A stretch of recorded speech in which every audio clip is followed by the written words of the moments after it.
너 혹시 교회 다니니? 하나님에 대해서 생각해 본 적 있어? 하나님은 언젠가 우리가 모두 교회에 나오기를 원하고 계셔. 뭐 하나만 물어봐도 될까?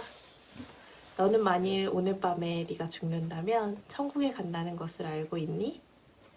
하나만 더 물어볼게. 하나님께서 너에게 내가 너를 왜 천국에 들여보내야 하지? 라고 묻는다면 뭐라고 대답할 거야? 내게 들려줄 정말 좋은 소식이 있어. 천국은 거저 주시는 선물이야. 천국은 노력해서 얻는 것도 아니고 어떤 자격이 있어야 가는 것도 아니야. 성경에 보면 너희는 그 은혜에 의하여 믿음으로 말미암아 구원을 받았으니 이것은 너희에게서 난 것이 아니요 하나님의 선물이라고 했어. 그런데 이 선물을 받지 못한 이유는 뭘까? 인간은 죄인이라 스스로를 구원할 수 없어. 성경에 보면 모든 사람이 죄를 범하였음에 하나님의 영광에 이르지 못하였더니 라고 했어. 죄가 뭘까? 죄는 거짓말, 도둑질, 속임수, 불순종같이 하나님이 기뻐하시지 않는 모든 생각이나 말이나 행동이나 마땅히 해야 할 것을 하지 않는 것들을 말해. 또 가장 큰 죄는 하나님을 믿지 않는 거야. 인간은 완전할 수 없기 때문에 스스로를 구원할 수 없어. 성경에 보면 하늘에 계신 너희 아버지가 완전하신 것처럼 너희도 완전하도록 하여라 라고 했거든.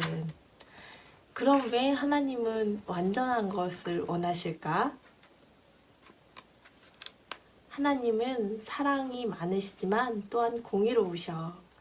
성경에 보면 하나님은 사랑이심이라 하지만 죄를 그냥 넘기지는 않겠다라고 했어.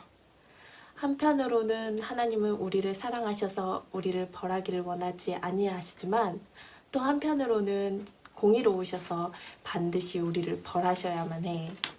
자, 이제 문제가 보이니? 하나님은 이 문제를 그의 아들 예수 그리스도를 보내심으로써 해결하셨어. 예수님은 하나님이셔. 그분은 천국에서 세상으로 내려오셔서 완전한 삶을 사셨어. 예수님은 우리의 죄값을 대신 치르시고 우리에게 천국을 선물로 주시기 위해 십자가에 달려 돌아가신 후 죽은 자들 가운데서 다시 살아나셨어. 사흘 만에.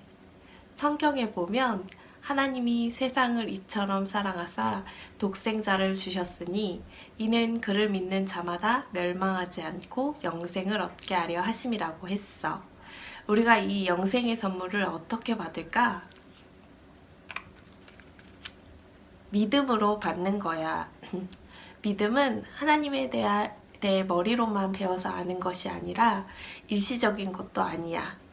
믿음은 우리의 구원을 위해서 오직 예수님만 온 마음으로 믿고 의지하는 거야. 성경에 보면 주 예수를 믿으라 그리하면 너와 내 집이 구원을 받으리라고 했어. 이해가 되니? 지금 예수님께 내 죄를 용서해 달라고 그리고 영생의 선물을 달라고 기도드리겠니? 그렇게 하겠다는 것은 내가 예수님을 믿음으로 의지하고 죄에서 돌이켜 그분을 따라 살겠다는 뜻이야. 내가 이렇게 하기를 원한다면 지금 함께 기도드릴 수 있어. 내가 기도할 테니 너는 나를 따라하면 돼. 사랑하는 예수님, 제 죄를 용서해 주세요. 제 삶 속에 저의 주님으로, 저의 구원자로 들어와 주세요. 예수님의 이름으로 기도드립니다. 아멘. 성경에 보면 진실로 진실로 너에게 이르노니 믿는 자는 영생을 가졌나니 라고 했어. 또 성경에 보면 누구든지 그분을 영접하는 사람들, 그분의 이름을 믿는 사람들에게는 하나님의 자녀가 되는 자격을 주셨습니다. 라고 했어. 하나님의 자녀가 된 것을 축하해.